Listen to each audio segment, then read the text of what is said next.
Hi everyone. Oh my gosh, it feels like it's been so long since I've said that. It's probably been about 2 months, so that is literally forever.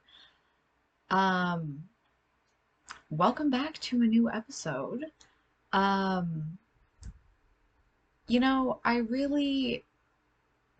I love, streaming and like being live and doing all that, but I needed a hot minute like away from it. Got slightly burnout, and I wanted to focus more on our YouTube channel, which is thriving, by the way. So I'm super appreciative for all of that. Um, if you're not following us over on YouTube, please do. I post regularly, um, short form, long form, all things. Um, yeah, but today I thought it would be fun because I got more cards. I know I had to two factor to log into. It asked me to verify myself. So that kind of says where we're at. Um, but today I wanted to just catch up on all the motorsports things because the world has kind of been exploding. And then I got some more cards. So I wanted to open some. Only 5 packs this time. We're not going crazy. Um, I finished off my other pack, the giant 1991 box of NHRA Winston Drag Racing cards. And then I found, wait, where am I? This guy. This is the giant box of 1992 NHRA Winston Drag Racing cards. This one says on here, which is super cool, uh, look for an NHRA Winston Drag Trophy hologram card randomly inserted, and I want that so bad. I have a hologram card. It's from one of my IndyCar sets, maybe the Andretti set, and it is the coolest freaking thing. So if we can find it in here, that would be cool. Um, oh, nothing's falling over. I didn't hit anything just now. Okay, so we have 5 packs down here. If you can hear my little desk fan, I do apologize for that, but it's about 800% humidity today because there's like 4 different wildfires burning and all the smoke is just kind of converging, so it's a little bit hot. And I'd rather have like a slight fan background noise than like be sitting here dying. So that's what that is. Um, I feel like let's just go. So let's go pack one, and then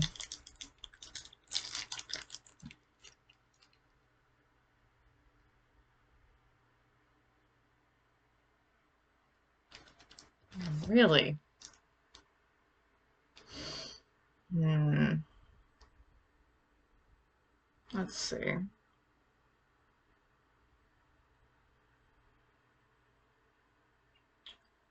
Um,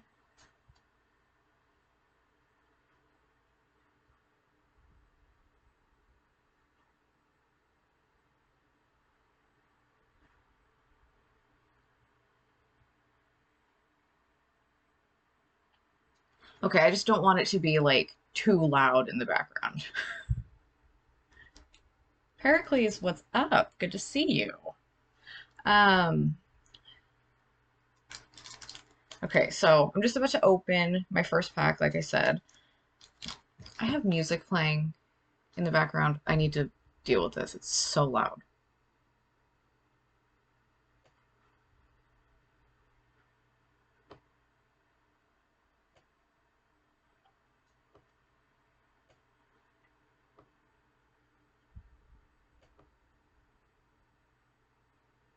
Mm,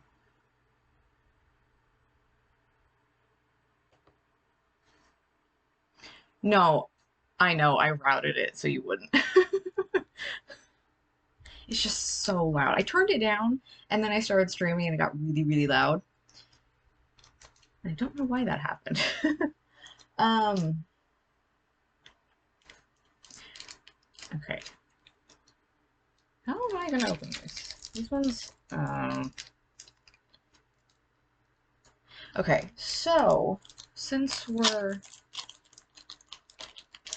opening drag racing cards, I think the biggest thing, well, there's two big things happening in drag racing right now. Obviously,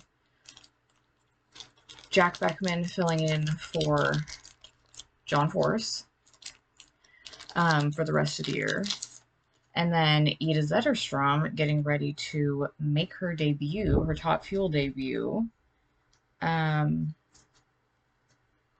Ooh, these cards are different than the other ones. Like, they're made out of a different material, but that means they stick together a little bit.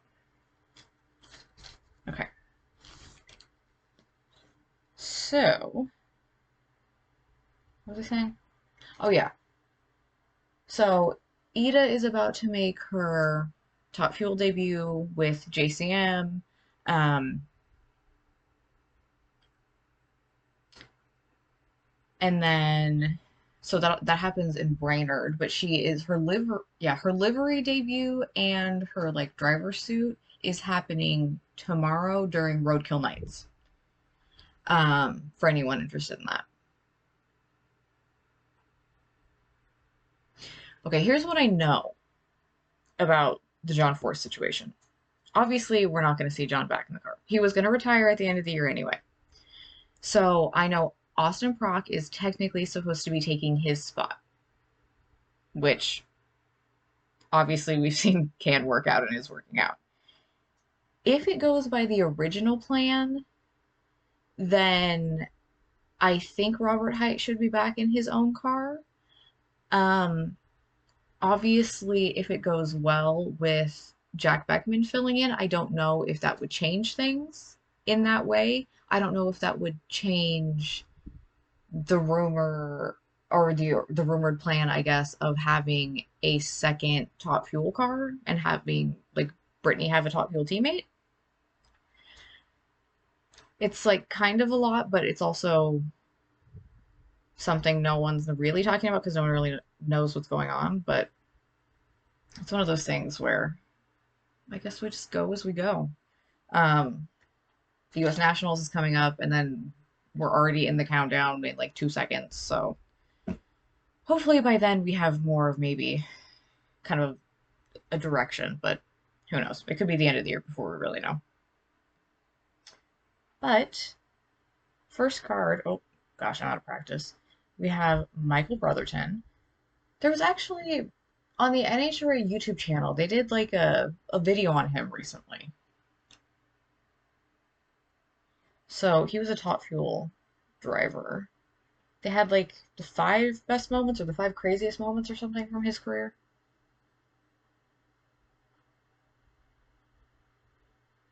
It says began Top Fuel racing in 1987. In October 1989, became the 9th member of the Krager 4 Second Club with a 4995. Oh, under the guidance of John Medlin, who we love. Won the 1990 IHRA Championship, took 1991 off to work as a crew chief for Gene Snow, and then in 1992, says he came back as the driver of the Daryl Gwynn Coors Light Dragster. There you go. Oh my god. I'm only laughing because the sunglasses and the fact that these have come back in style. Next we have Johnny West, funny car driver.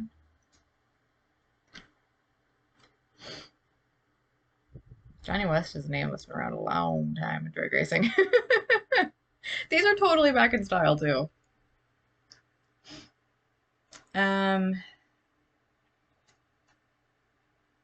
Says well-known independent driver, ranked in the top 10 of NHRA funny car standings 3 times during the mid-1980s, with 5th in 1986, his career best. Also respected for his talents under the car. He spent most of 1991 as, and we've seen these in the other cards, tuner and owner of the funny car driven by Paula Martin. And then it says in 1992, is back in the seat of a Dodge Daytona funny car. Then we have Jerry Camnito, funny car driver. I feel like every time I see a picture of a driver with hats on, their hats are so big. Like, why did we do that in the 90s? So much hat. It says drove to a second consecutive top 10 finish in 1991, scoring an upset first round victory over John Force in the Mid-South Nationals, made the quarterfinals of the U.S. Nationals and qualified in 15 of 18 events. Ran his best ET of 5:36.8 at the Keystone Nationals. That's really funny to think about, like, a 5:36 in the 90s being, like, a career best in the nitro cars, because you're getting into, like, nostalgia and like alcohol cars now with those numbers. Then we have Gene Snow, Top Fuel driver, who I just mentioned. So what's going on? Hair is just blowing everywhere. Just got my hair cut, by the way. Little extreme debut for the new hair. It'll be different in a few months because I'm coloring it, but it's so bouncy and fun. I feel like I've been a little bit, just because I've been so busy with like drag racing and everything that's been going on, I feel like I've been a little bit behind the eight ball with IMSA. So what's going on over there? Someone catch me up. Because I know what's going on in IndyCar, and it's their fans being the most toxic fan base in the world again. Which I almost made a video about, but I didn't because I knew that I was doing this stream. Okay, that's good. I'm glad they're not being toxic over there and there's no like drama. I need one series that's like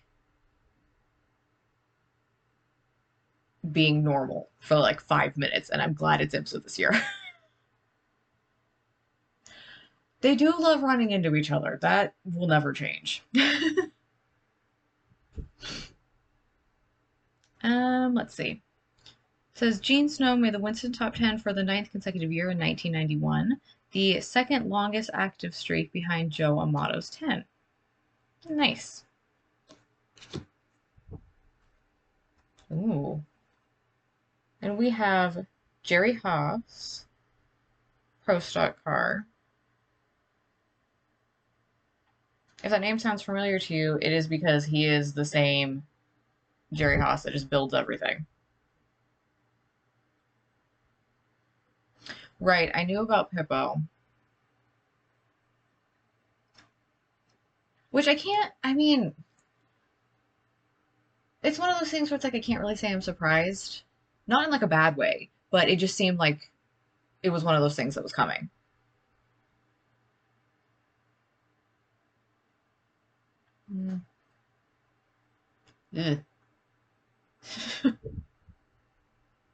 I turned this card around and it has like a stat line for the year. Ugh. Just gonna put that one down.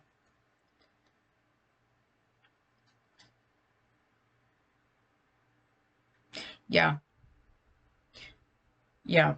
Indie and Reasons is very much fair, yeah. Then we have, oh, I've never seen this. Who's this guy? I've never seen this guy before. This is all new for me. It says Morris Johnson Jr., crew chief.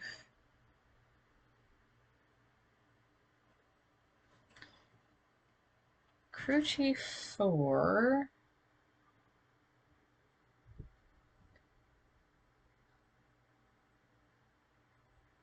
Oh, Frank Iaconio, veteran pro stock driver. Right? This is a very solid, like, him and Tom Selleck. They must be in the same mustache club because it's legit. Then we have Ricky Smith, pro stock.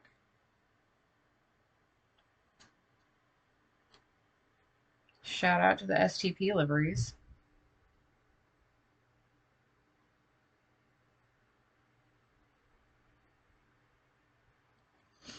He didn't have a great season that year, but the Pontiac Trans Am is cool. Aw. Oh, these cards are stuck together. It's like I didn't even separate them. Then we have Gary Densham, funny car driver. I talked to Gary recently. When was it?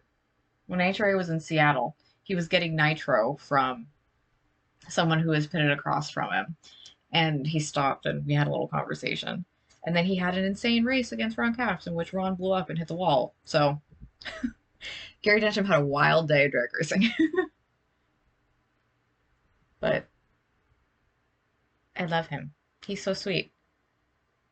It's like he's the type of guy that like you look at him and you're like, can he be my grandpa?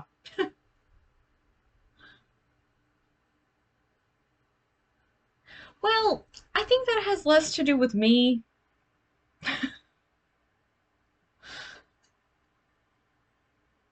Because that's really the only time that's ever happened. So I don't claim that one. Then oh, wait.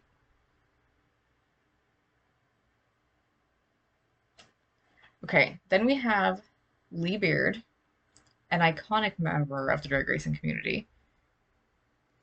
Crew chief. Um, he was crew chiefing for Ed the Ace during this time in their McDonald's Coca-Cola car.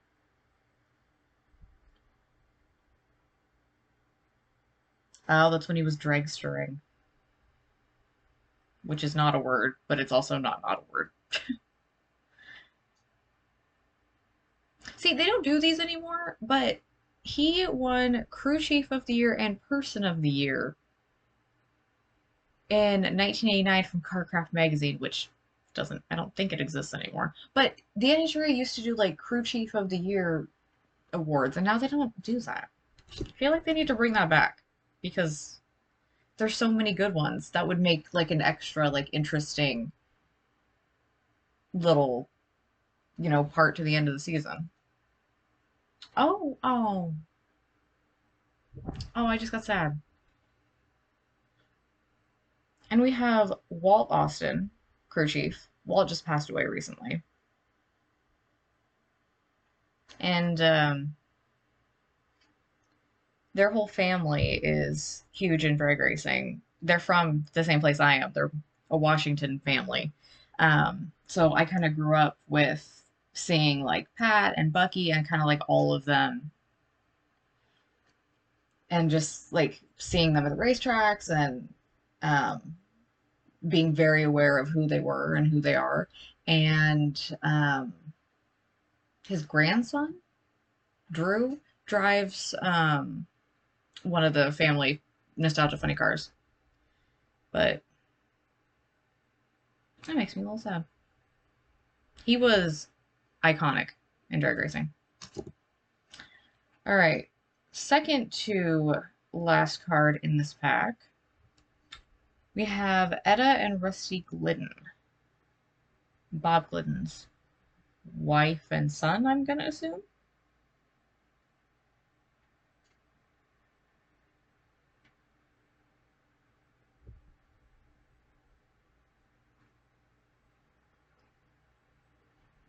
Yeah, but at that time, Bob Glidden was like the most successful drag racer, like in history.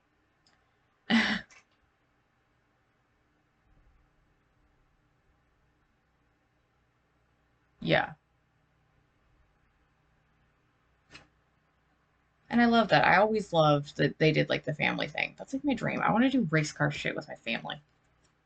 Well,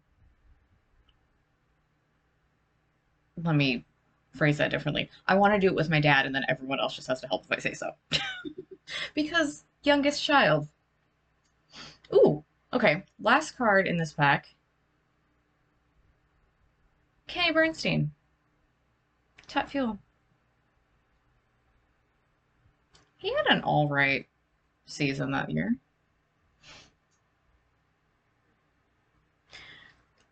So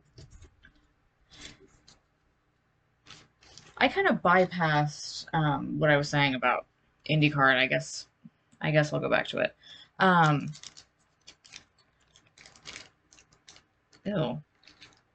So, just side note, I opened this, and these cards have been stuck together for a very long time. And the inside of this pack is kind of like melting away. So, I'm glad I didn't get on any of the cards. Let me just... They all come with this little, like, be part of the, like, racing club thing. And they have... It's like a whole... It's like a whole thing. And they have like a schedule on the back, which is funny to see. But I think I'm just going to put that. They put it at the end of the pack, so I'm just going to put that in the front. Just in case. I did finally get a binder, though. I should have brought it up here. I got a binder to put all the cards in. And so I've been... Every time I, like, get a single pack or finish opening... like a box, I put them all in there, and it has been a godsend.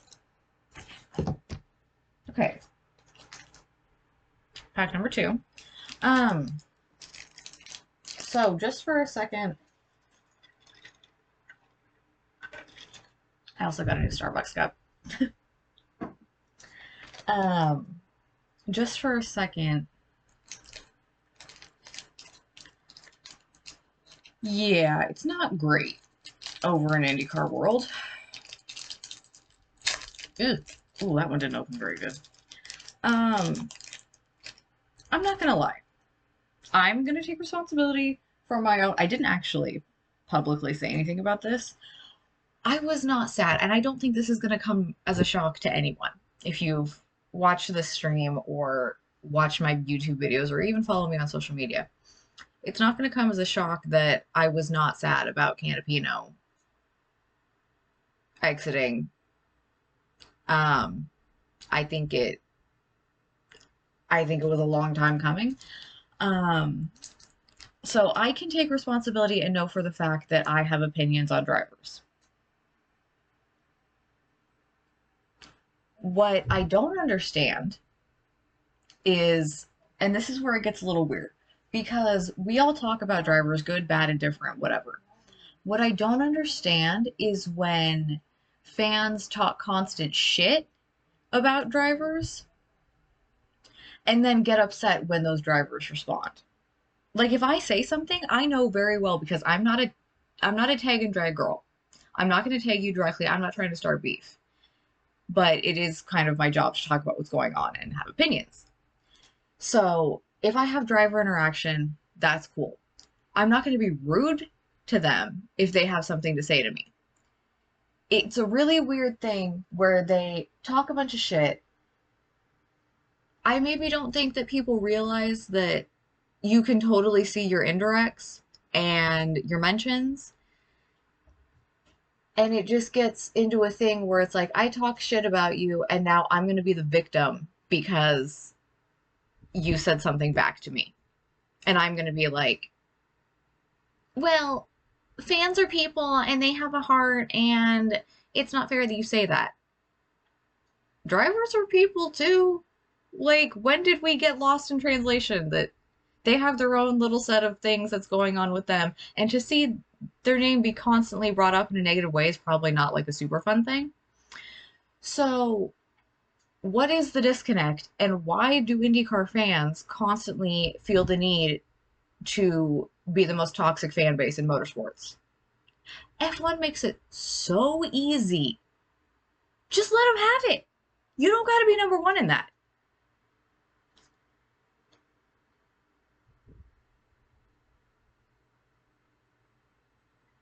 Oh my god. People just, they don't get it. That's absolutely ridiculous. I did also kind of see that people were like, oh, he just constantly searches his name because he has nothing else to do. I'm a level with you. Connor Daly is not my favorite person. I've said this before. But this ridiculous, this wave of hate is stupid. It's stupid. He's not doing things that are that egregious to warrant all the hate. Let him clap back. Who cares? Like, it's a fuck around, find out situation. You're gonna talk a bunch of shit about someone and then get mad when they come back at you. Well, what do you think? It's absolutely mind-boggling to me.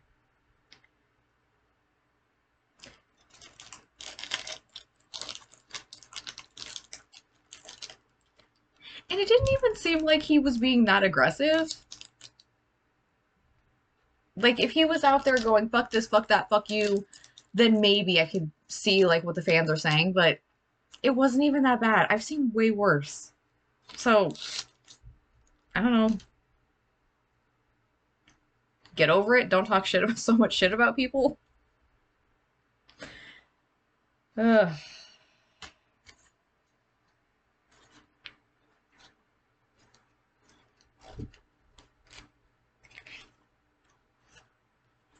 And honestly, if you're trying to thrive so much on,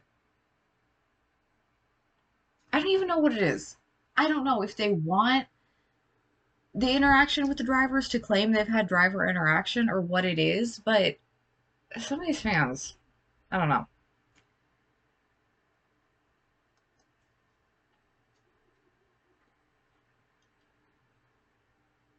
Oh yeah, no, he's like super sassy.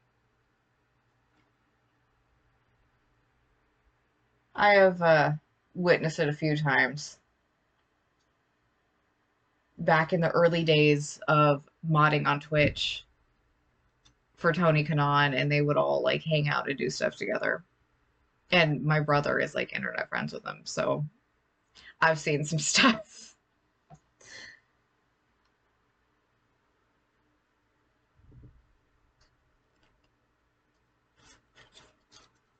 Okay, let's see. So I think I didn't say this, but these cards, these packs, have more cards than the other ones. These have 12. The other ones only have 10.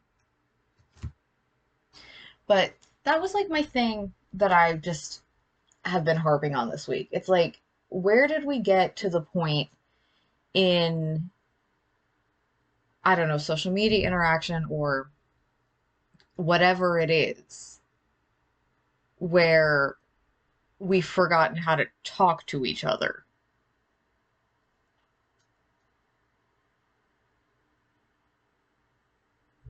Oh yeah, no, you don't poke Rossi. That's like a death wish. People can't handle that.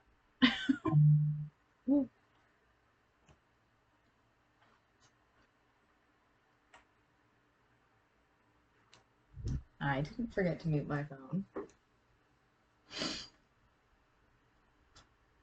I think I had an interaction with Rossi one time where he and Hinch were arguing about like water being wet, and I tried to explain it to him that water itself is not wet, and he was not getting it, and it was like a shit show, but it was the funniest fucking thing.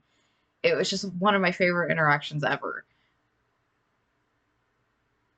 And I think a lot of people maybe try to go for things like that, but it doesn't take, and it's just like a super just like bleh situation. But if you go at it with a good intent, like I wasn't trying to go in there and be like, you're wrong. I was just like, bro, no. That's how you got to do it. That's how you have the best interactions. You can't just be like, this person's stupid, and then not expect anything. But they will never learn.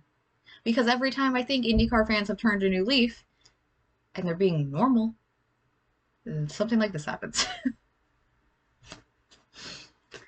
All right, pack two. Oh, we have 1991 Rookie of the Year, little baby Del Worsham.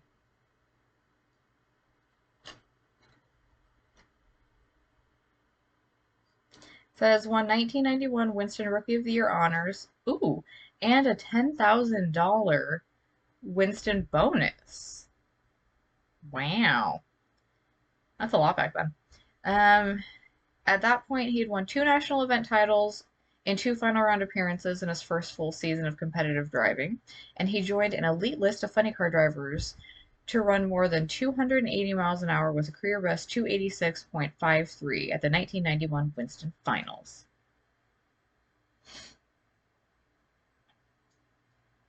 There's this NHRA channel on Samsung TV Plus, and the other day they were showing like the World Finals from 1977, and they often show things like that, so I'll like occasionally look.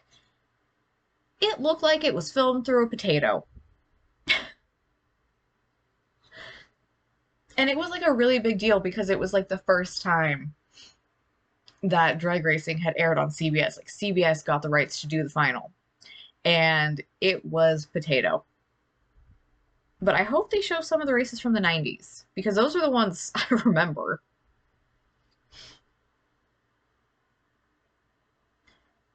All right, then we have Whit Bazemore, funny car driver.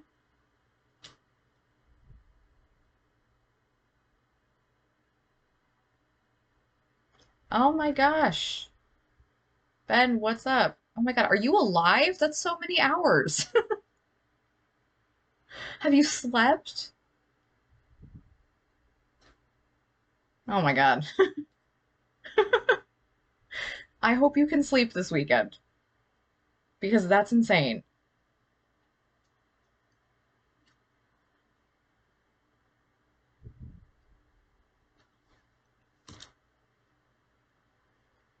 All right, then we have Larry Morgan, pro stock driver.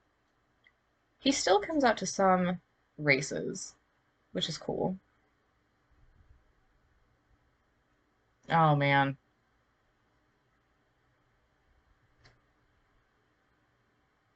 Yeah, I get that. It's always like the big push. Well, get at least a little bit of sleep and don't over caffeinate because then you really will die. Hydrate, don't dehydrate. Make sure you're drinking water and having snacks. Ooh, this is a fun one. It says Larry Morgan began his career in drag racing sportsman classes where he won 7 national titles. He was named Super Stock Driver of the Year in 1985 and moved to Pro Stock in 1987. Had his first national event win in the 1989 U.S. Nationals and won back-to-back victories in the Mr. Gasket Pro Stock Challenge. I don't know what that is, but that sounds amazing. The Mr. Gasket Pro Stock Challenge. I assume it's like maybe like a call-out race? See, everyone always forgets water. We're taking a government-mandated water break.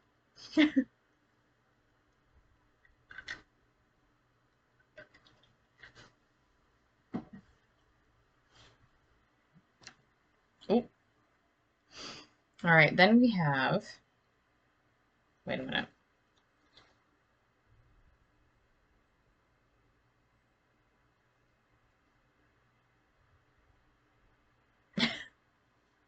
Drinking water is hard for a lot of people. It is true. We have Ed the Ace. So this goes along with the Lee Beard card that I had earlier. Because he's one of the original funny car drivers, one of my faves. But in 1992 is when it has him listed on here as a funny car driver. But in 1992 was when he made the switch to Top Fuel.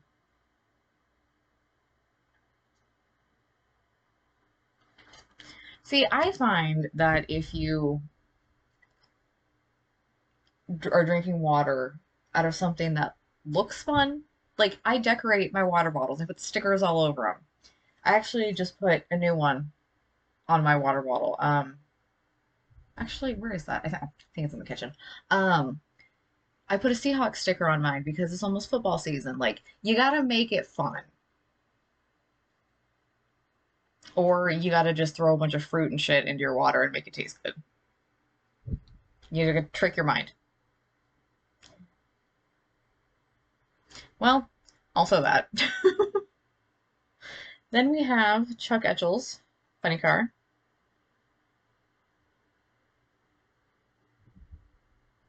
Nice. That's you just gotta do. That's what water bottles are for. Just put a bunch of stickers on it.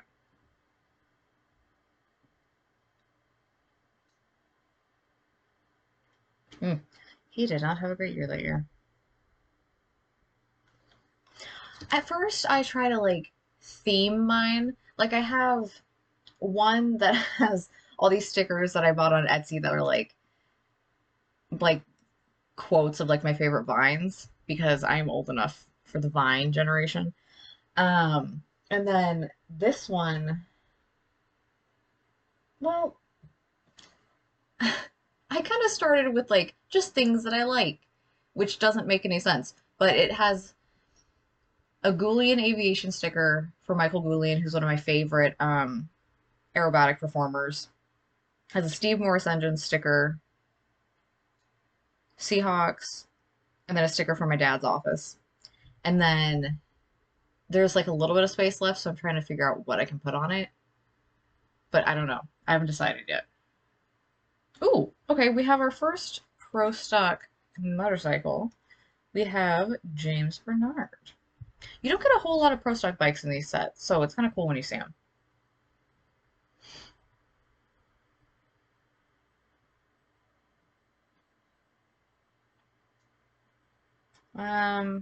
Oh wow.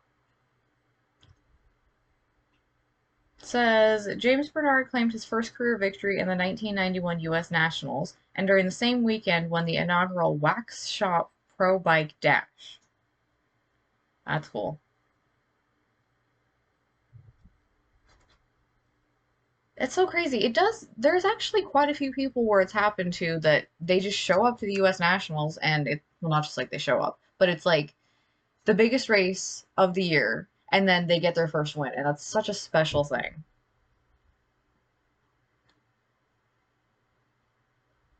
Yeah, that's fair. I don't always theme mine, but sometimes it's fun.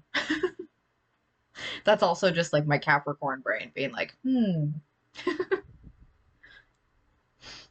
don't know. I feel like maybe I need like a motorsport sticker of some sort to just finish off this current one.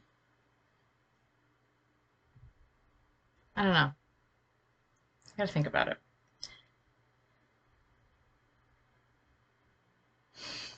Maybe. I don't really listen to his podcast. Oh, you know what I need? I need a dinner with racer sticker. I need to call Ryan Eversley and be like, can I have a sticker? Right, then we have Joe Amato.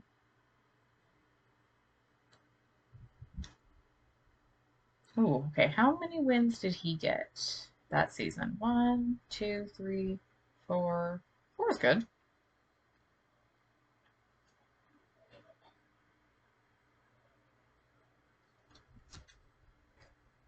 Oh, we've seen this guy before. They put him on like all the cards. We have Fuzzy Carter, crew chief.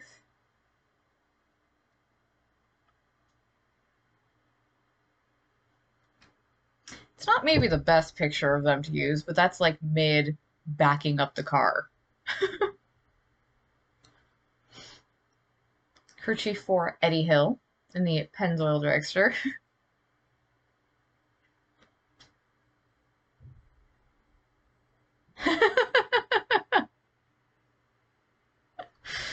Oh man.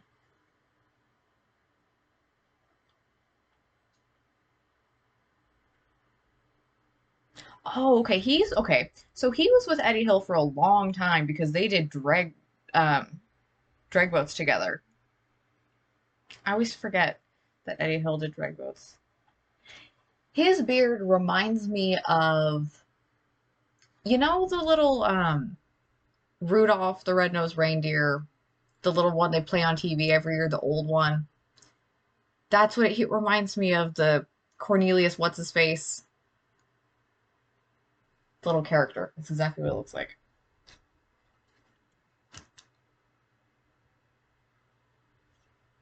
What is that character's name?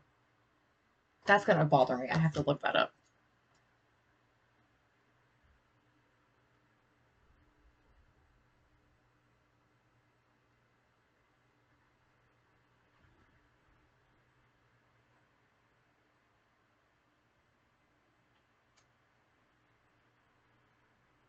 Yukon Cornelius.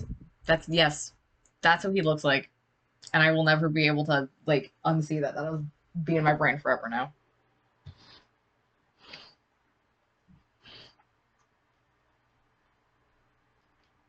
Ooh, okay. Then we have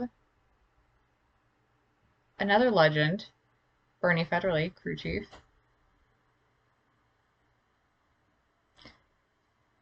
I don't know how y'all grow your beards out like that.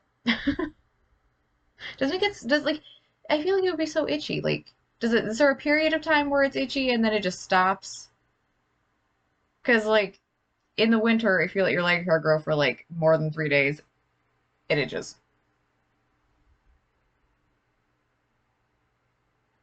Yeah, laziness is fair.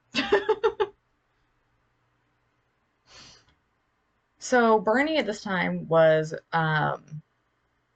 crew chiefing for Cruz Pedregon, who was driving Larry Minor's Coca-Cola, McDonald's.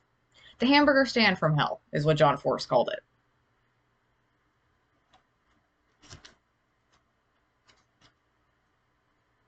Oh, you retire at that point? Hmm. We have the legend himself, Big Daddy Don Garlitz. Oh, yeah. That is also a thing.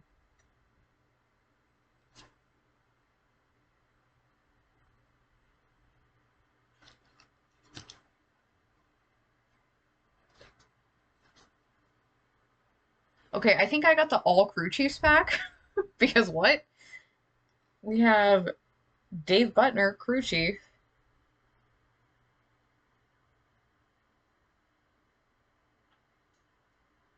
All right, go get food and water. Don't forget the water. um, Crew chief for Mark Pock in the pro stock class. Goodness. Um, who is still, well, Mark, not this guy, is still driving. Was he doing like Factory Stock Showdown or something? I'm confused by this last card. It doesn't have. Okay, pause. These ones all have the little banners on the bottom. And then when you turn it around, it has the banner on top. This one has no banner on the bottom. Who are these people? Virgil Hartman and Ray Strasser. Crew chiefs for Richard Hartman. Okay. In the Hartman Strasser Insanity Chevrolet Corvette.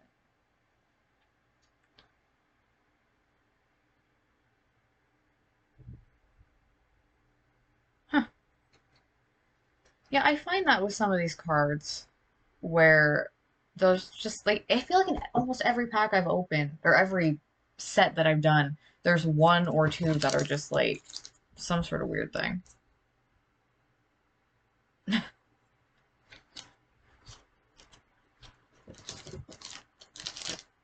Yeah. Looks like all the packs are starting on the inside to get a little gross, so I'm gonna just keep that there.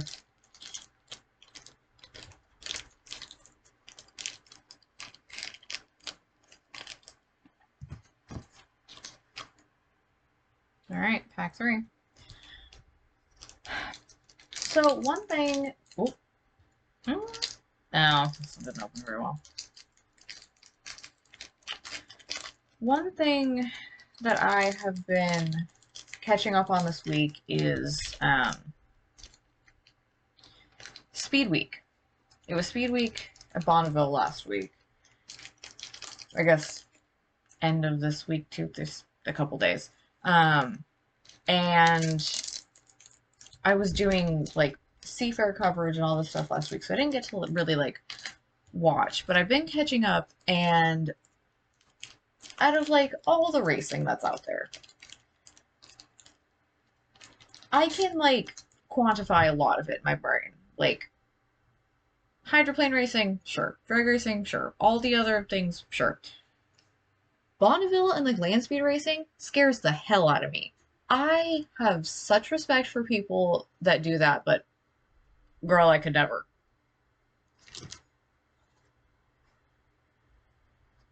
But it really is interesting to see, like, from the technical side, all the different stuff and like how they build the cars and how the records work and just all sides of it because it's not something I know a lot about.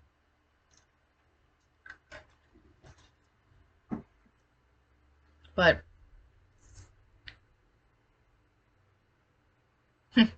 yeah, I mean, I know the downside, I know the bad side, but I've seen a couple videos of people setting records and hitting numbers that they've been like looking for a really long time. So that side of it is really cool to see. I've been watching the Alex Taylor series on her YouTube channel. Um, she teamed up with Keith and Tanya Turk to um, try and set a record and get her AA license. And I don't think she got her AA license. Um, but it's been really interesting to see all that side.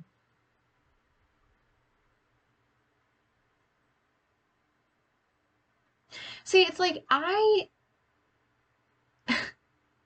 speed is like not like I don't even know. Like I can sit there and watch funny cars go 338 miles an hour. And top fuel dragsters go 338, 339. And I'm like, all right, like yeah, that's awesome. Like that, we're on the racetrack in the space. I can quantify that in my mind. But the second it's like out on the salt, I don't know. It's just like it's a whole different thing.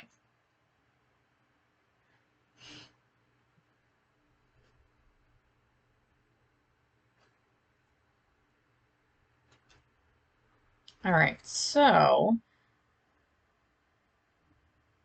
first card in pack 3, we have Pat Austin.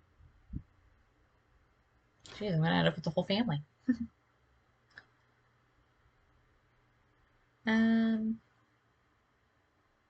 Says in just 5 top fuel outings in 1991, Pat won 2 events: the Heartland Nationals and the Winston Finals. The Austin family racing team purchased the top fuel operation of Gary Ormsby shortly before the 1991 U.S. Nationals. Austin continued to compete in Top Alcohol Funny Car, winning his 4th NHRA/Winston Championship in 1991, and in 1992 he was running both Top Fuel and Top Alcohol. And he had a cool helmet.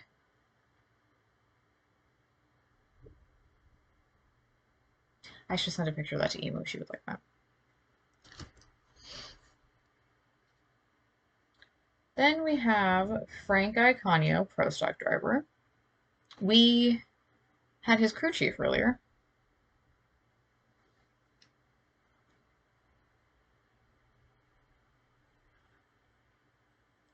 Returned to the top 10 in point standings in 1991. Has finished in the top 10 11 times, including a career best second in 1979, 1982, and 1983. Ran his career best ET of 7:23.9, the 1991 Keystone Nationals, with his best finish of the season coming in the semifinal round, the Summer Nationals.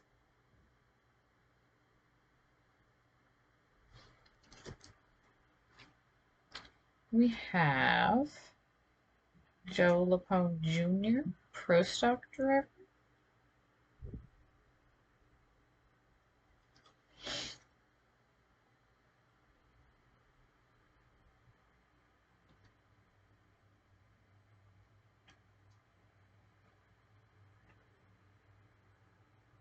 Let's see. I'm trying to like pick out like a good thing, like an interesting factoid. Appeared in the NHRA Winston Pro Stock final standings 8 times since 1982. Hey! Then we have the snake.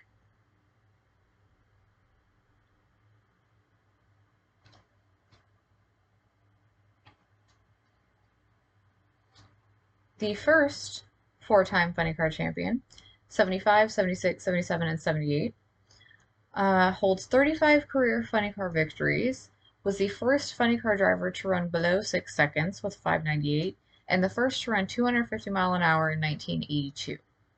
In 1991, he earned 5 number 1 qualifying positions in Top Fuel and was 3 for 4 in final rounds. We love. Oh, okay. We have Joe Lapone Jr. again, but car edition. Ooh, didn't have the best year that year.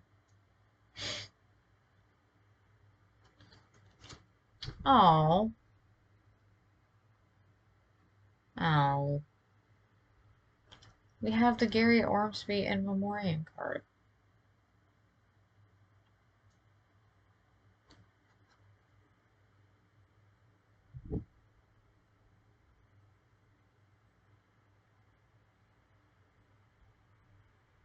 It's really sweet that they did this. He did not pass from a racing accident, just for those that don't know.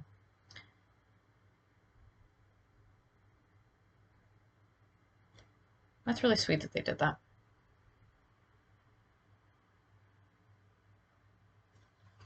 Well, the pro stock cars back then were like, a lot of it was like mostly still car. Now it's just a lot of body panels. Oh, okay. This is a fun one. It's a very bright one. We have Jim Murphy. Funny car. Driver of the Holy Smokes Dodge Daytona. I love that they do that. See, even back then, people were naming their cars. People don't really. Yeah, it's just green. People don't really name their cars these days. Like the nostalgia guys do. But when you get to like the Mission series and like even in Top Alcohol, they don't really. But let's bring back naming our race cars. And we have, this is so funny. Then we have Butch Leal. He was in the last pack, and I think he was wearing the exact same hat. He's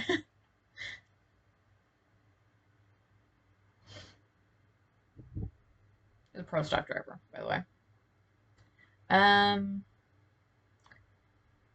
Involved with NHRA Championship drag racing for over 4 decades in every type of race car except Top Fuel. Ranked in the top 10 of pro stock standings 7 times since 1983, with a second in 1987, his career best. 8 career victories in pro stock and 3 sportsman wins. In 1991, he qualified in 13 of 18 events, going to the semifinal round in the Winston Finals, running the Rod Shop Chevrolet Beretta. His hat is a sensible size. Mine would be like 3 times the size of that. If I'm going to wear a big hat, I'm going to wear a big hat. Then we have Ray Franks, pro stock driver. He has a mullet.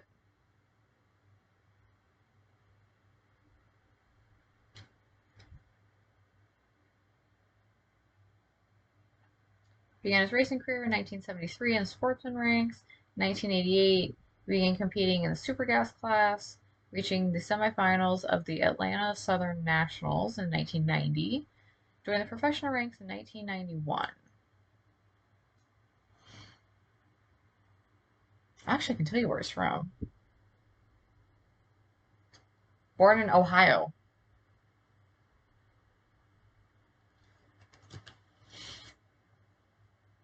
Oh my God, you guys. Okay, we have Ohio Redneck. Yeah, New Carlisle, Ohio. We have Greg Anderson before he was driving. Look at him. Oh my gosh. If you couldn't tell by the AC Delco in the back, he was crew chiefing for Warren Johnson.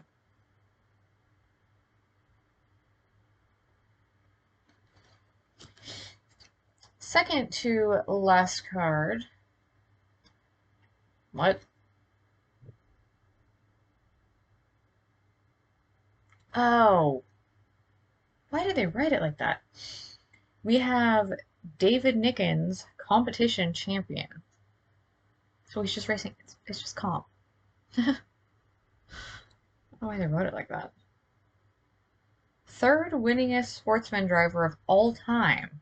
What? Wow. Won his first Winston Competition Championship in 1991. Drove the CEG Altered class. Oh my God. Oldsmobile Cutlass to 4 national event wins: Arizona, Mid-South, Mile High, and U.S. Nationals in 5 final round appearances. Won his second straight Southern Central Championship with D4, I think, with 4 victories, including the Winston Invitational. And the last card in this pack, the man I was recently talking about, Mark Bach, Pro Stock driver.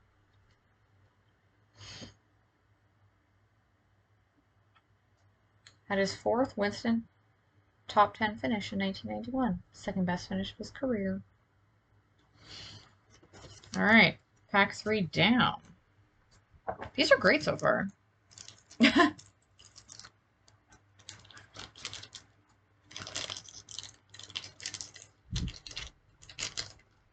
Well, he hasn't let that stop him. Nor has he tried to change it. I know people who have changed their names because they don't like the way it sounds. Pack number 4.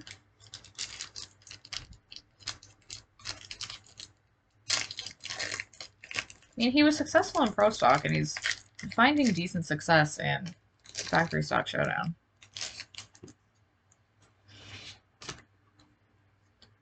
Okay.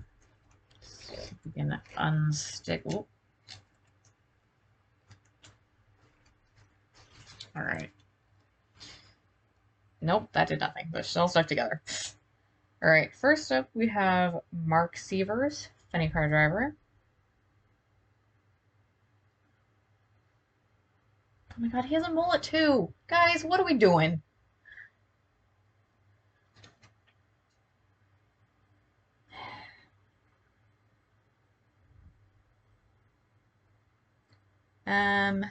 For 10 years has been racing funny cars in NHRA and IHRA competition, as well as match racing the unbeatable Mob Fuel Altered. The picture on the back is even better. It says in 1990 he was runner-up with Gateway Nationals and AHRA co-champion. Apparently, when not racing, he was building estate homes in Beverly Hills. Back picture is way better. That is like full mullet form.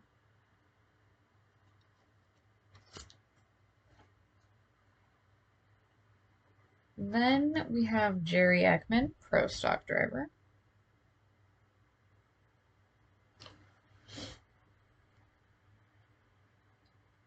Runner-up in the 1991 Winston Finals, making his 8th career final round showing since he began competing in Pro Stock in 1987.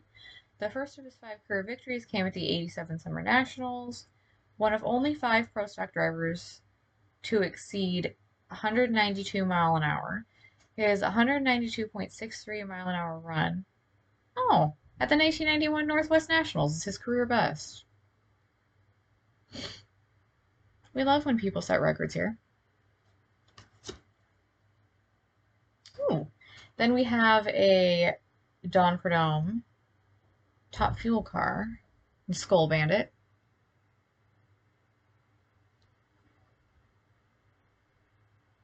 Let's see. Runner up quite a few times. 1, 2, 3, 4. No, wait, is that right? 1, 2, 3, 4. And then 1, 3. It's not bad.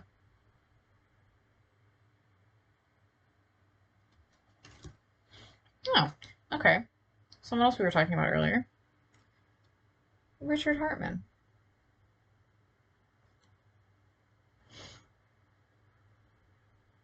Ran his second full 18-event season in Funny Car in 1991, going to the quarterfinal round in 5 events.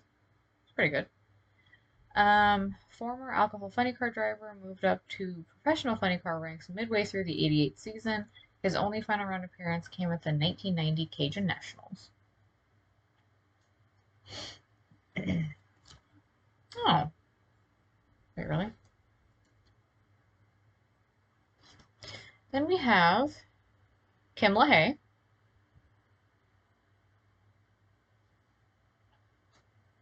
Top field driver.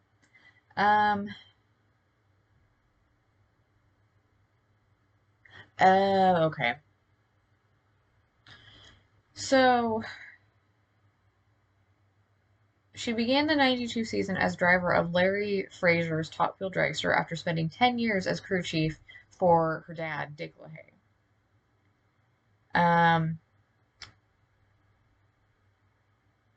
Wow. She was Carcraft Magazine's 1988 Crew Chief of the Year after directing her father to the 1987 Winston Top Wheel Championship and 6 other top 10 finishes. She attended Frank Hawley's drag racing school and was licensed in the off-season. This is what I said. Everyone who, like, ever, almost, has gone to Frank Hawley. If you want to get licensed in anything in drag racing, call Frank Hawley. I'm going to.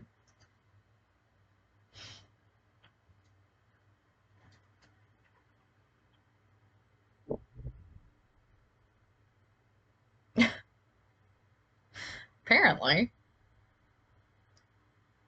We have Cruz Pedregon during the Hamburger Stand from Hell years. It lists him as a top fuel driver.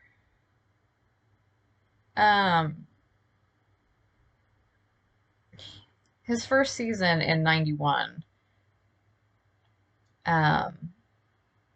was in top fuel, and he qualified at 10 events and went to the semifinals once. From 87 to 90 was a alcohol dragster driver, won 6 national events. But in 92 was when he went to Funny Car, in like I talked about earlier with Larry Minor's McDonald's deal, the Oldsmobile, whatever, Funny Car. It says in the 3rd event of the new season, he set a national record in Funny Car competition with a 5:10. That is his ET, by the way. Yeah, no, it's weird that they've done that a couple times, and I don't like that they did that. It's like, just switch it for what they're driving that year. You can still say that he drove something else, but that's not currently what he's driving. Nope. These are stuck.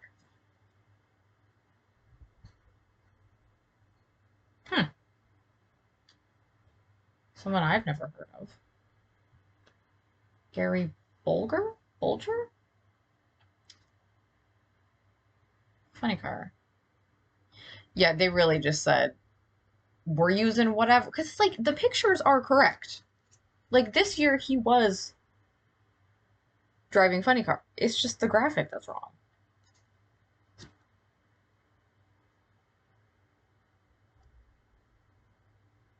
Driving the Creasy Tyrant Pontiac Trans Am. Yeah.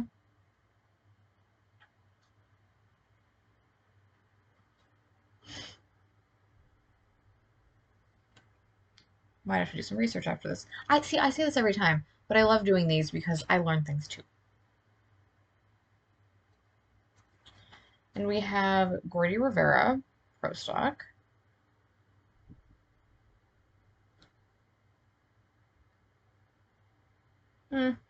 Nothing really to write home about that year. It happens.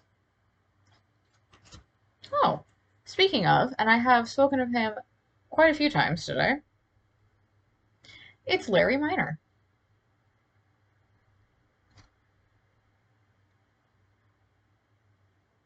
owner of both Ed the Ace and Cruz Pedregon's cars.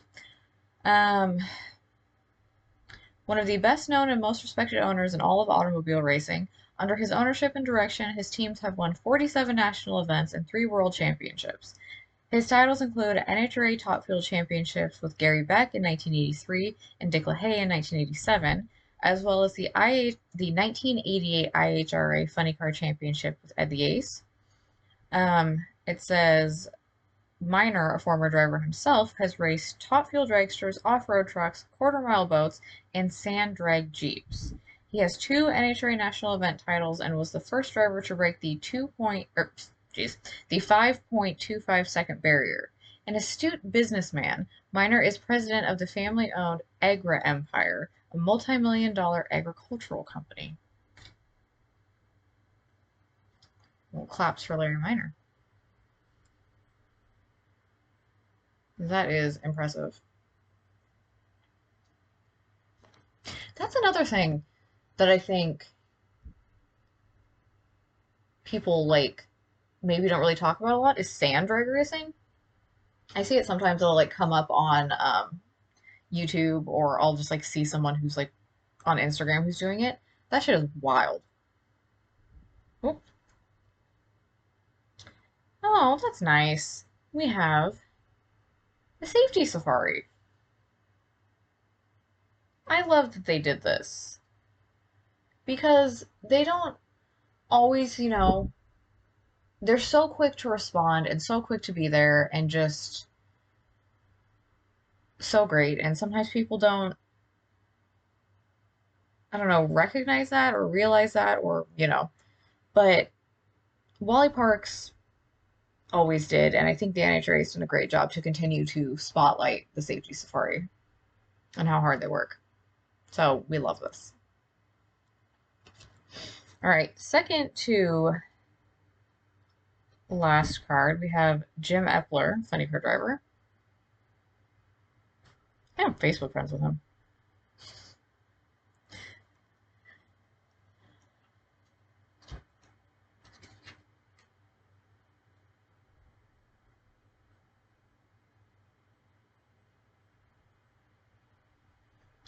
Yeah, I mean,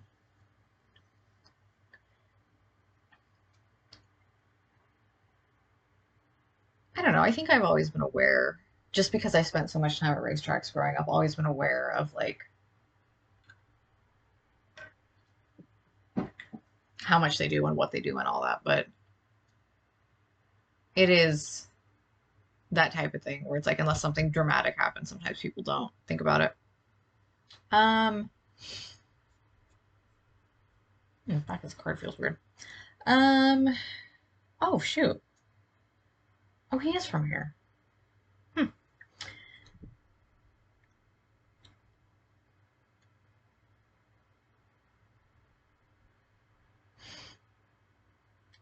Says businessman and former alcohol funny car racer.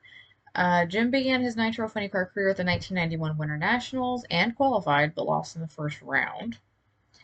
Qualified twice more in 1991 events. At the beginning of the 92 season, he was hired. No, he did hire former funny car crew chief for Dom for Dome, Mike Clover, and it was a real good get by him because he opened the 92 season taking his first funny car national event title.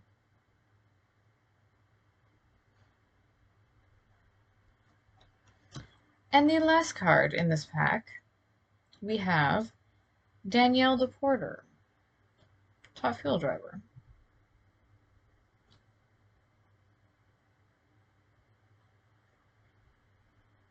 Oh my gosh.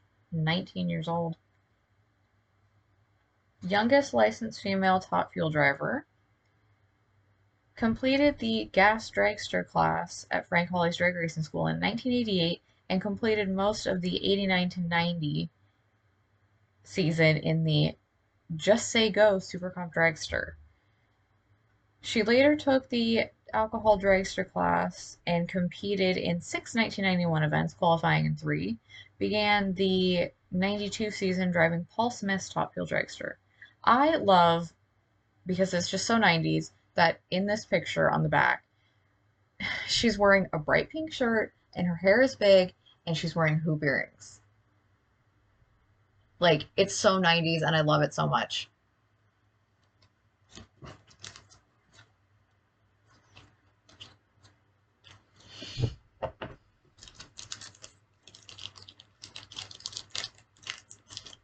Oh.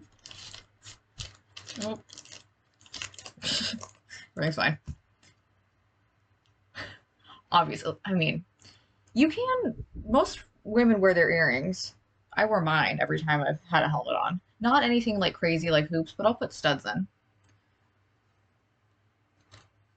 And obviously a full face of makeup. You just set the crap out of it. All right, last pack. I feel like there's something else I wanted to talk about earlier.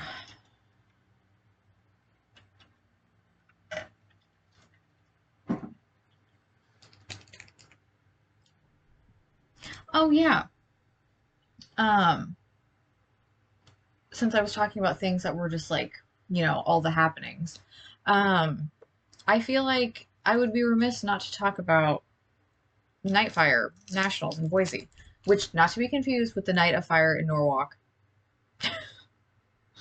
Nightfire is a nostalgia event, and it took place last weekend, and I can't open this card. Jesus. There we go.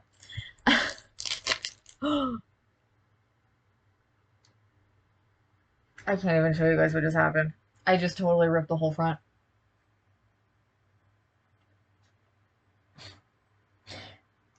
And that's not great because when I put these packs and cards into sleeves, I always save the front. I cut the front out. Oh, God. Ooh. Oh, look at it. Oh, it split right down the middle. I'm so sad about it. Oh. It didn't open the way I thought it would. Sad about that. What was I talking about? Oh yeah, Boise. It's a big event on the Nostalgia Racing calendar, so the Nostalgia Top Fuel guys, funny cars, lots of other classes out there too, but it's such a fun thing. Like, I love Nostalgia Racing, and I wish they would do more of it here. They have like maybe like 1 or 2 like smaller events through the year, but I wish they would do more. Because if they would do more, I would go and I would be more involved. I would make all the videos on it. I don't care if anyone watches it. I'll make the videos anyway because I like it. But I feel like it's so like bringing back the days of old. Like, I love it. It's what I grew up with. And there's some like super like almost like anyone in those classes could set a record at any time. There's super good racing like all the time, which is what you want.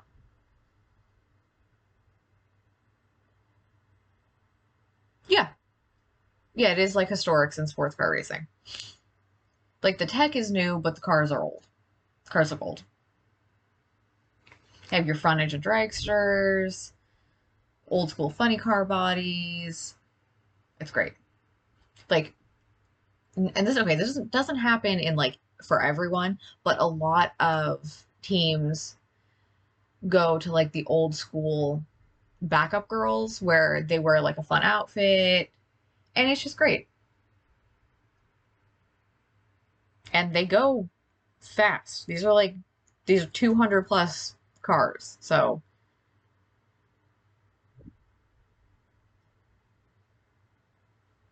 It's not like old slow cars. These guys are going fast.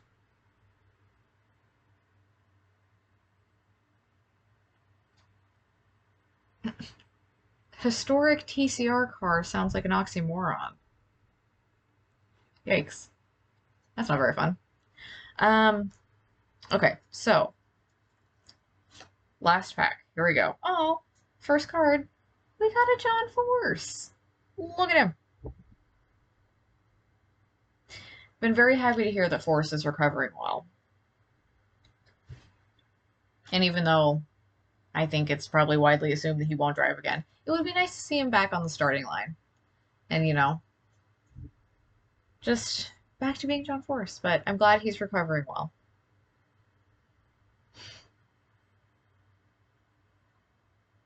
Let's see.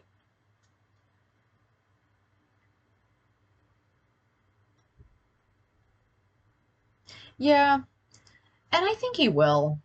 Everyone, like his family, seems very optimistic about his recovery.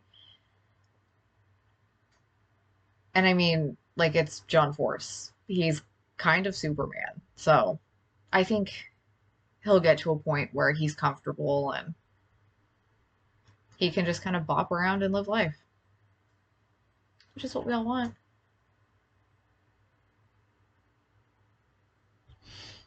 I didn't really say anything. Um, let's see. Won his second consecutive Winston Series championship in 1991. Um, oh, it says the 90, is that correct? The 91 season also marked his first final round appearance in the U.S. Nationals, where he finished runner-up. Huh. All right, then we have Michael Brotherton, but car edition. Oh boy.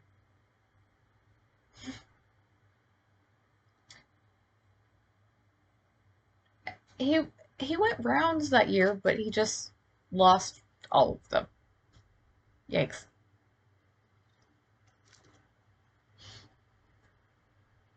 Ooh, okay. Ooh, action. Ooh, night action shot. Wow.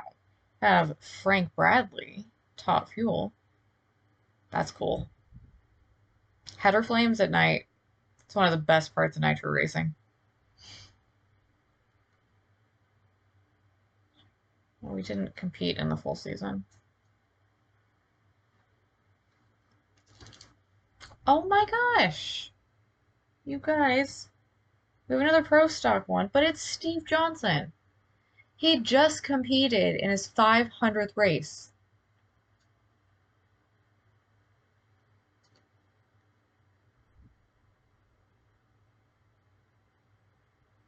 Oh, he's a January baby. He's a Capricorn? Birthday's the day after mine. I did not know this.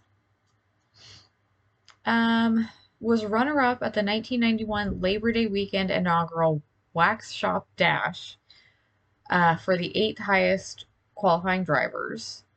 Okay, so it is like a specialty, like kind of the same way they do it now. Um, Went to the semifinal round at the 1991 Spring Nationals for his best finish in the 9-race series and had 3 consecutive quarterfinal round finishes. Best career ET is 789.3.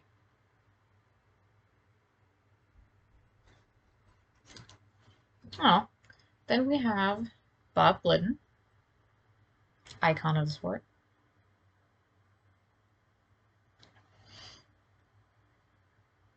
Wow. Posted his 80th career title in 1991 after winning the Southern Nationals. Was runner-up at Le Grand National for his record 114th final round appearance in pro stock racing. In 1974, 2 years after beginning on the NHRA Winston Drag Racing circuit in pro stock, he claimed the first of his record 10 Winston titles. Bob Glidden is one of those drivers where it's like he's iconic and he won a lot, but unless like you put it all down there and like see it all, it really just like doesn't hit the same. It's like to see it is like whoa.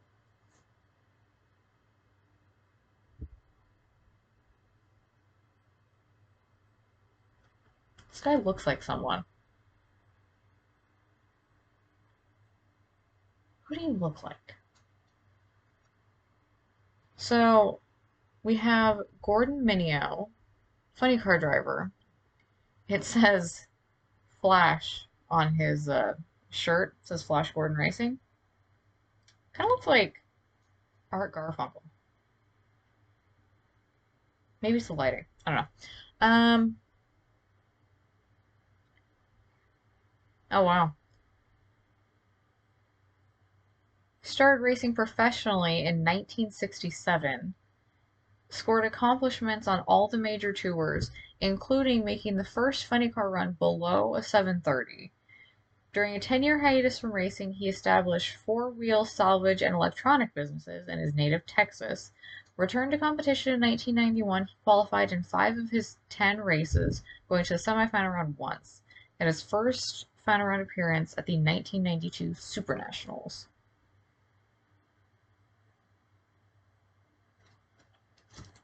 Oh, then we have Eddie Hill. I have a signed Eddie Hill card somewhere.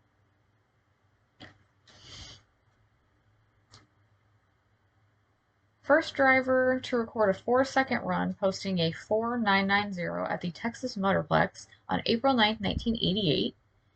In 1991, he had a 4.91.8 run at the Keystone Nationals, the 4th quickest ET of the season. At the 1992 Gator Nationals, he set an ET record of 4.80 with a 1, then beat Kenny Bernstein in the final round for his first victory since 1988, making him the oldest driver in NHRA history to win a national event. So wait, how old would he have been? Math. Because it has his birthday on here.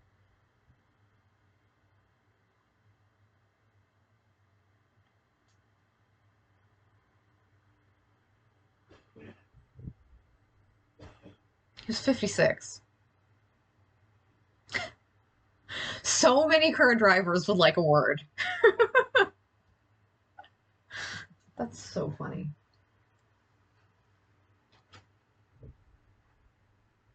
Yeah. 56 won his first national event since 1988.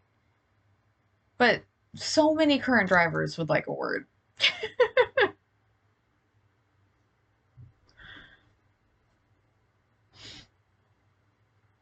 All right, then we have Tom Anderson. No, he did not.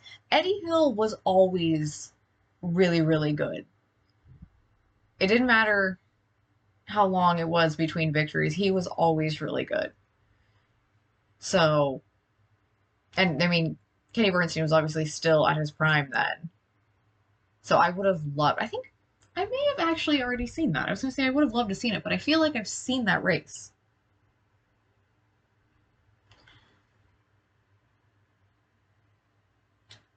All right, what did I say? Tom Anderson, crew chief. I think it is. Or I've seen it in like an NHRA Rewind type thing, where they sometimes will do like 5 key moments since the inception of this race or whatever. Crew chief for whomst? Oh, Al Hoffman. In the blower drive service Ford Probe.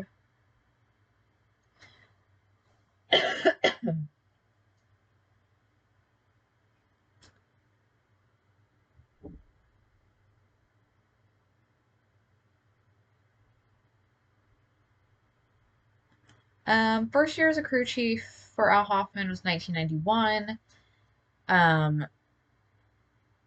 Crew chiefed him to 2 national event titles and the Winston Invitational Championship, finishing 7th for the year in points.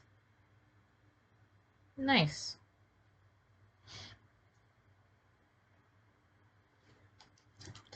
Then we have another Bob Glidden. Picture, not person.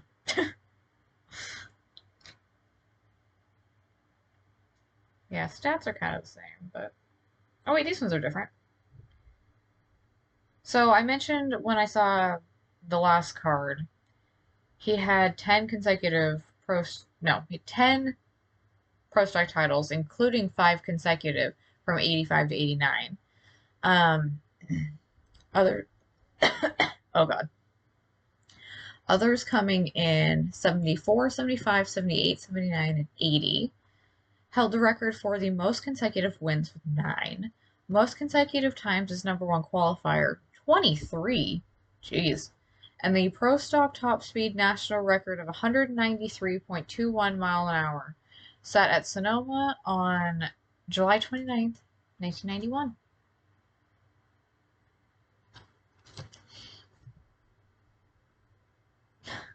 Then we have, see, okay, here's what I like about these ones.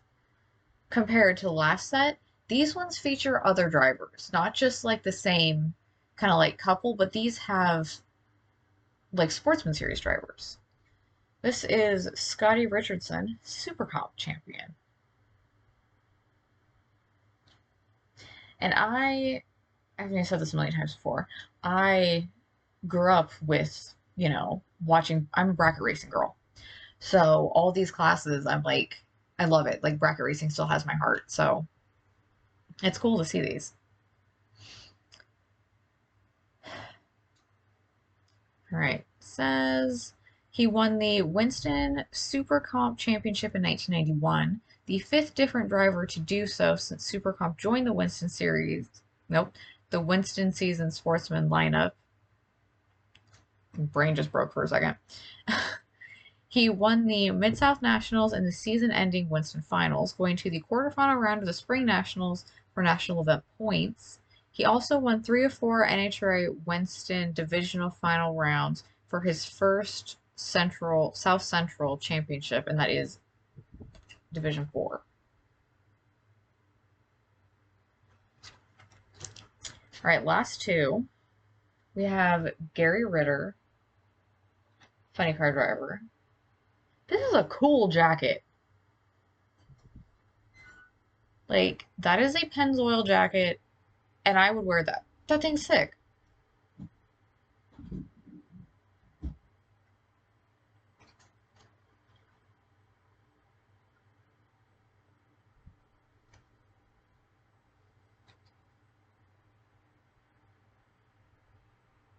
Oh, you know what it is, I think? I think it was wearing a two-piece suit. Mm. Oh, it's definitely unobtainium.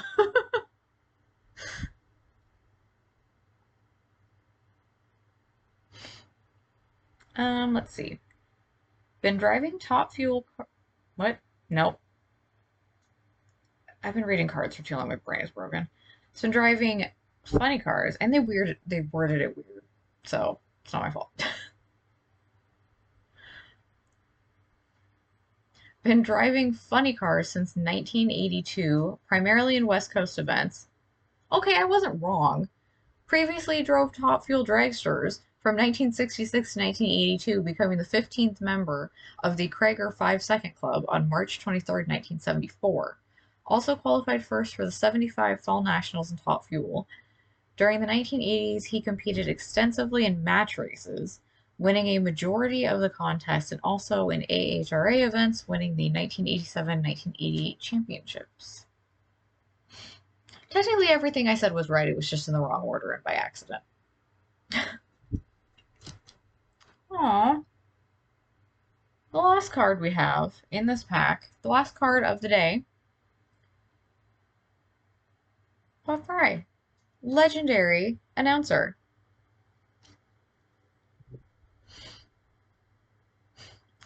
It says Bob can be found at races wearing many hats. Actually, he doesn't wear any hats. But you get the idea. Oh, man. One of the NHRA national event announcers, and he handles the Sportsman Report on the NHRA Today Show on TNN, the national network.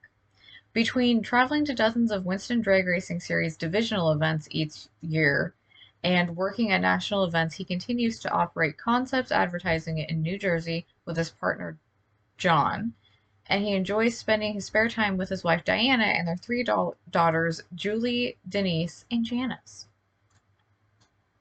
Wow. Love that. He's such a legend.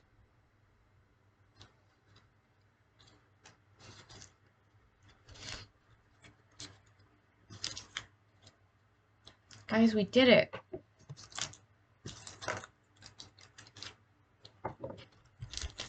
Oh yeah, I forgot. This one opens from the front because I ripped it.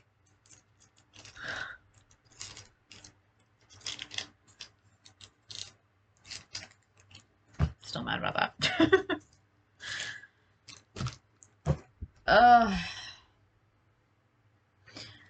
That was so fun. 5 packs of cards is the right amount of cards to open on stream. I will remember that for later. But yeah, that was so fun. Happy to be back. I think I'll post this on YouTube maybe tomorrow. Probably tomorrow. So, hi YouTube. But yeah, that was great. I'm gonna slowly kind of get back into streaming more. Obviously, still gonna put a lot into our YouTube channel, like I said at the beginning, because I love our YouTube channel. And yeah, lots of stuff coming up. Brain broke for a second trying to think of everything. US Nationals is coming up. We're gonna probably do an NHRA Countdown special.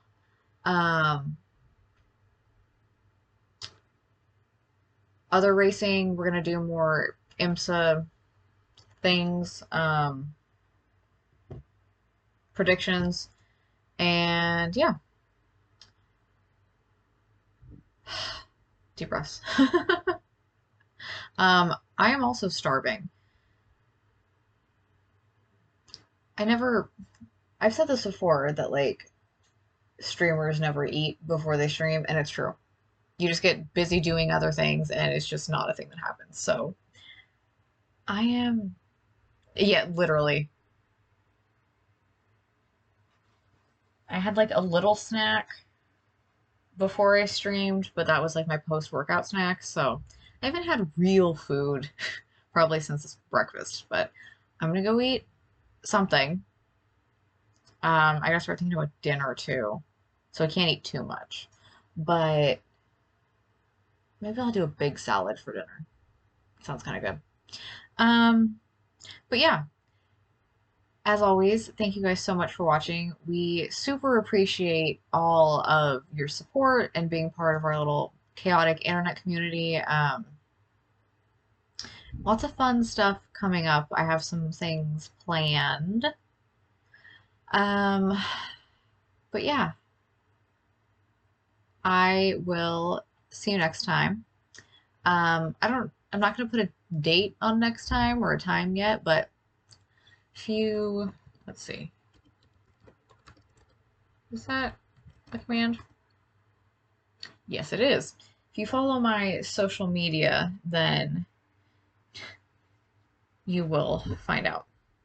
But yeah, I'm going to go eat some food and get this VOD ready to go up on YouTube, make a thumbnail, and I will see you next time. Bye, guys.